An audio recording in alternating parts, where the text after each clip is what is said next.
সবাই blog start করে সকাল থেকে, আর আমি স্টার্ট করলাম এই দুপুর থেকে। অনেকটা মন খারাপ নিয়ে আমি ছাদে বসেছিলাম, তাই ভাবলাম একটা ব্লগ শুরু করি। তাই ব্লগটা শুরু করলাম।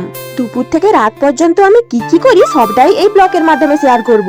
হঠাৎ করে পাড়ার কিছু বোনেরা এসে বললো, চলো আমরা ফাঁকের দিকে ঘুরে আসি, আর ওই ফাঁকে তোমার কিছু ভিডিও বানানো হয়ে যাবে। আমরা ফাঁকের দিকে গিয়ে একটা বিলের মধ্যে ভিডিও করতে শুরু করে দিয়েছিলাম। তারপর ভাবলাম ব্লগ স্টার্ট করা আছে, ব্লগটা তো কন্টিনিউ করতে হবে। যাই হোক, আমরা একই রকম আসতে পড়েছিলাম। তারপরেও মুখ দেখাবে না বলে ওই দিকে চলে যাই। আম চুরি করে আম্মা খাওয়ার গল্পটা এবার শোনো।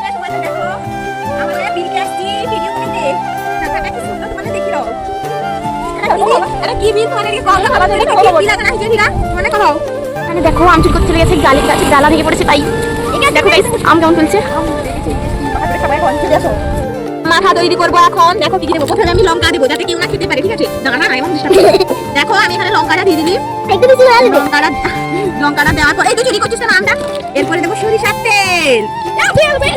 বলে আম মাথা করার আগে আমটাকে শেষ করে দিবে, আমি বুঝি পাচ্ছি, ঠিক আছে?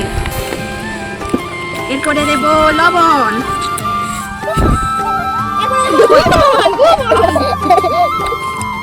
এরপরে আচ্ছা করে মাখাবো।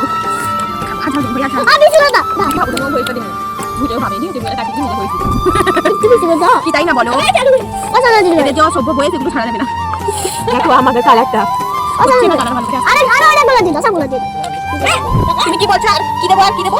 আরো বেশি করে দিয়ে দাও। কি দেবো? এই যে এইগুলো লাল লালগুলো কি গুলো?